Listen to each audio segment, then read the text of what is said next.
안녕하세요. 오늘도 마음을 비추는 시간, 여러분의 곁을 따스하게 찾아온 해명스님의 마음방송 시간입니다. 오늘은 날씨도 흐리고 울적한데 슬프고도 황당한 예비신부의 얘기를 전해볼까 합니다. 예비신부는 결혼이란 두 사람이 사랑해서 함께 사는 일이라 믿었습니다. 그런데 결혼이란 두 사람이 아니라 두 집안의 문화가 부딪히는 일이란 걸 나는 그날 처음 알았어요. 남자친구와의 결혼 이야기가 오가던 어느 겨울 오후, 나는 드디어 그의 어머니를 뵙게 됐어요. 정갈한 블라우스, 차분한 말투, 그동안 상상하던 예비 며느리로서의 첫 인사는 그저 따뜻하고 예의 있는 자리였으면 좋겠다고 생각했습니다. 어머님, 처음 뵙겠습니다. 내가 인사하자 그분은 환하게 웃으며 그래, 반가워요 하셨습니다. 그 미소 속에 진심이 있길 바랐죠. 그런데 식사 중 대화가 한참 무르익을 즈음 갑자기 어머님 입에서 나온 한마디가 내 귀를 때렸습니다. 아니, 그건 진짜 시옷비음. 내가 그래서 말했잖아. 식탁 위에 있던 젓가락이 내 손에서 미끄러졌습니다. 순간 웃음인지 당황인지 모를 정적이 흘렀고 나는 아무 말도 못했어요. 그분은 장난이야 하며 웃었지만 그 말 한마디가 내 마음속 예의를 송두리째 무너뜨렸습니다. 아, 여기가 내가 들어가야 할 집인가? 내 속이 서늘하게 식었습니다. 식사는 계속됐고 테이블엔 대하구이가 나왔습니다. 껍질이 두껍고 뜨거워 손으로 까기 어려워서 나는 조심스레 남자친구에게 말했죠. 여보,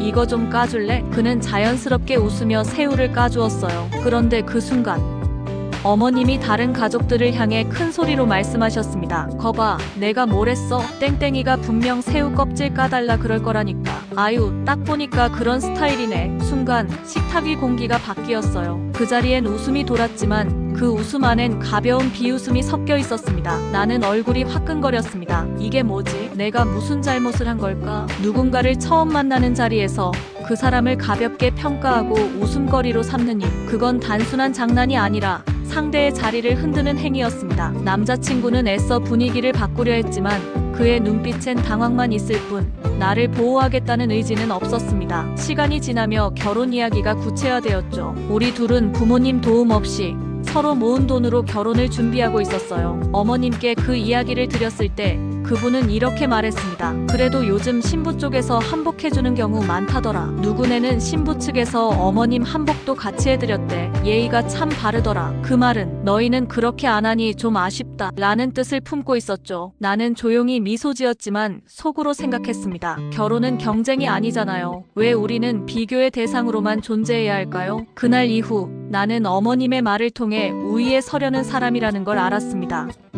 경제적 도움은 없지만 말의 권력으로 중심을 잡으려는 태도, 그건 앞으로의 모든 관계에서 반복될 패턴이었죠. 그날 집으로 돌아오는 길, 나는 차 안에서 아무 말도 하지 못했습니다. 엄마가 그냥 말버릇이 좀 그래. 장난이야. 남자친구는 이렇게 말했어요. 그 한마디에 나는 확신했습니다. 아, 이 사람은 나를 지켜주지 못하겠구나. 사랑은 상대를 감싸주는 일이라고 생각했어요. 하지만 그는 나의 불편함보다 자기 엄마의 편의를 먼저 생각했습니다. 사랑하는 사람의 마음이 상했는데 그걸 예민하다로 치부한다면 그건 더 이상 사랑이 아닙니다. 혹시 나만 유난스러운 걸까? 내가 너무 예민해서 불쾌했던 걸까? 며칠 동안 스스로를 탓했습니다. 하지만 다시 생각했어요. 아니, 그건 상식의 문제다. 처음 만난 자리에서 욕설을 장난으로 쓰는 사람, 다른 가족 앞에서 상대를 웃음거리로 만드는 사람, 그리고 비교로 상대의 가치를 흔드는 사람, 그건 결혼 생활의 경고등이에요. 예민한 게 아닙니다. 당신은 단지 자기 존중의 감각이 건강한 사람입니다. 사랑은 두 사람의 일이고 결혼은 두 집안의 일입니다. 사랑은 감정으로 시작하지만 결혼은 문화와 인성의 합으로 완성됩니다. 그 어머님의 언행은 단지 습관이 아닙니다. 그분의 가치관이 드러난 것입니다. 그리고 그 아들이 그것을 장난이라 넘겼다면 그 역시 그 문화 속에서 자란 사람이라는 뜻입니다. 결혼은 사랑보다 훨씬 현실적이어야 합니다. 당신이 느낀 불쾌감은 당신의 미래가 위험하다는 신호예요. 많은 사람들이 말합니다. 이 정도는 참아야지. 결혼하면 달라질 거야. 그래도 엄마인데. 하지만 현실은 그 반대예요.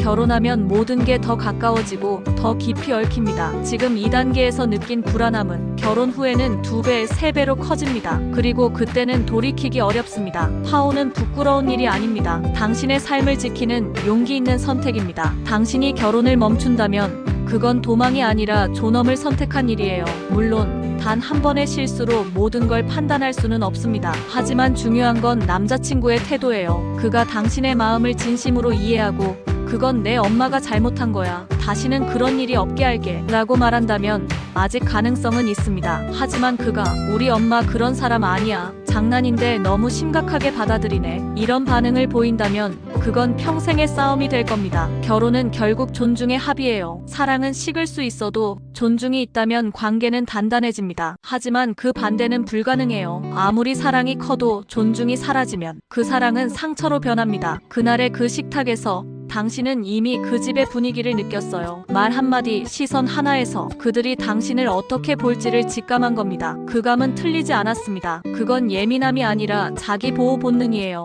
결혼을 앞두고 나는 알았습니다. 사랑보다 더 중요한 것은 존중이라는 걸요. 나는 이제 누군가의 딸로서 그리고 누군가의 아내로서 살기 전에 나 자신으로서 존중받는 삶을 살고 싶어요. 파혼을 고민하는 내 마음이 겁 많고 불안한 게 아니라 나를 지키려는 용기라는 걸 이제 압니다. 결혼은 목적지가 아니라 내가 행복해질 수 있는 길이어야 하니까요. 오늘의 이야기는 첫 인사에서 존중을 잃은 한 예신의 고민이었습니다. 혹시 당신도 비슷한 경험이 있나요? 그렇다면 잊지 마세요. 당신이 느낀 불쾌함은 예민함이 아니라 당신 안의 자존심이 보내는 신호입니다. 사랑이란 나를 아프게 하지 않는 사람과의 약속이어야 합니다. 오늘도 당신의 존엄을 지키세요. 그게 진짜 사랑의 시작입니다. 감사합니다. 사랑합니다.